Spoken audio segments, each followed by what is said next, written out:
Alright, so boom. Let me say this real quick. There is a reason why this is not a top 5 best opening lines. I am not saying that these 5 lines are better than any other rap line in history. This list is just 5 songs that I personally feel like as soon as the song started, the artist said something hard hitting, whether it was a really creative punchline or something that had an impactful, deeper meaning. I think these 5 lines were a fantastic way to start off the song. Speaking of fantastic, I want to shout out the homie Tia Soprano and his song Whispers in the Silence. 6 feet deep beneath the trees with all my memories. I hear whispers in the silence. Yeah, these thoughts in my head, they never quiet. Open Bibles on my nightstand, my demons flying. Pages turning sage burning, yeah, my heart is hurting. Follow Tias on his Instagram, Twitter, and SoundCloud. Now like this video, subscribe, hit that notification bell, and boom, let's get started. Niggas call me to set you up, want me to come and wet you up, cause you are out of town nigga like Biggie, heard about the shit with Diddy, so I... One thing I want to say about this song is people really act like this wasn't one of the best rap songs of 2015. People really never talk about this song anymore, and this song was hard as hell that year. But when I heard the first few lines, I instantly realized how dope this song was going to be. So although he doesn't say who told him, the game is telling Drake how there were some guys who hit up the game and told him to take Drake out, like to kill him. Instead of going through with the plan, the game decides to take a big brother role over Drake, and instead of harming him, he says, you know what?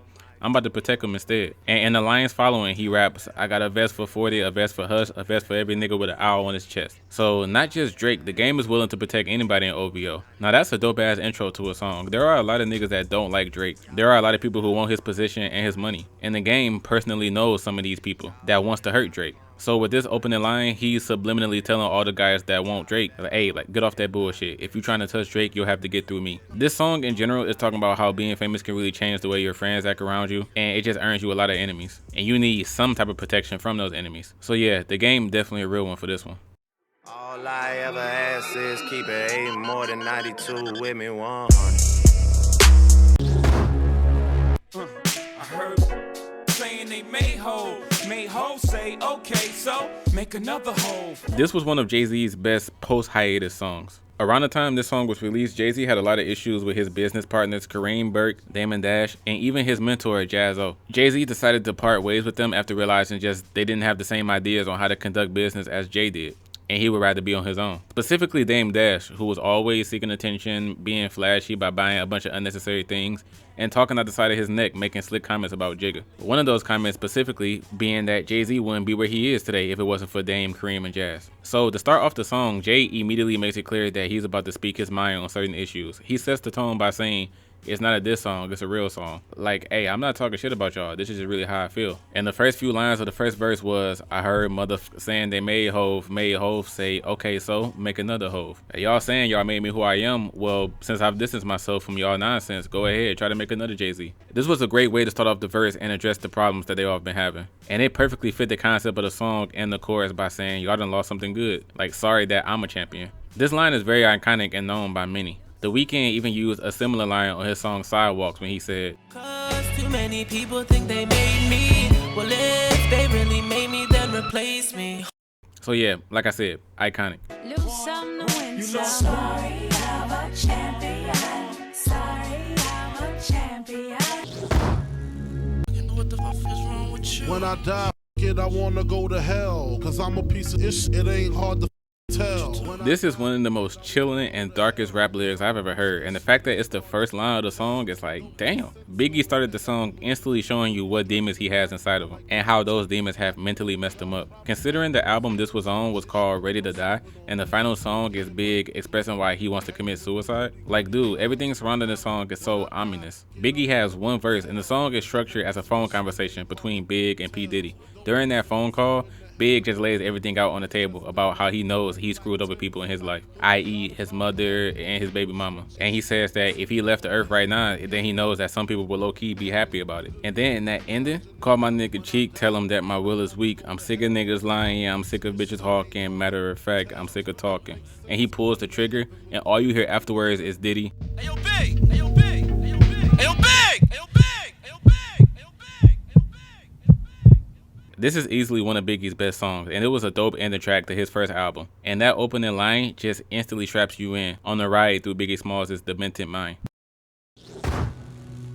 I created a monster, cause nobody wants to see more, so shady, I'm chopped liver. So we all know Eminem has three personas. There's Eminem, Marshall Mathers, and Slim Shady. Another thing we all know is that Slim Shady is easily the most popular of the three. That's how he became famous in the first place, from his alter ego. So obviously, if we know how much Slim Shady is preferred over Marshall and Eminem, then of course Eminem himself has noticed that. And on the song Without Me, he flat out acknowledges this in the first line of the opening verse by saying, "I've created a monster cause nobody wants to see Marshall no more, they want Shady, I'm chopped liver." At this point, he was going full force with the Slim Shady persona and saying that if this is the alter ego people love, then that's what I'm going to do. However, in Eminem's book, The Way I Am, he actually admitted that this is one of his rap lyrics that he regrets ever writing. Because not only is he just straight up saying like, alright, I'm gonna do what the fans want instead of doing what I truly want, but because that's all people thought he was. Being Slim Shady all the time didn't allow him to express his personal self in his music, and instead he was always playing a character. So luckily Eminem didn't do this for his entire career. He continued to make songs under all three personas. But this opening line was a very interesting start, especially since later on he came out and said he wished he never said the line.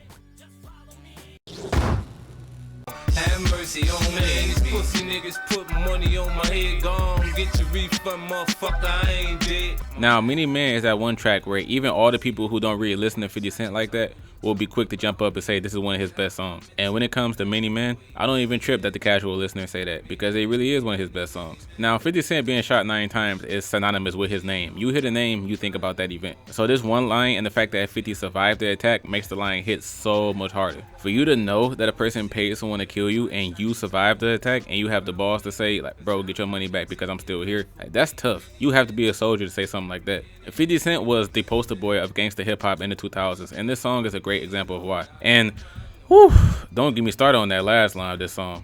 Now it's clear that I'm here for a real reason. Cause he got hit like I got hit, but he ain't fucking breathing.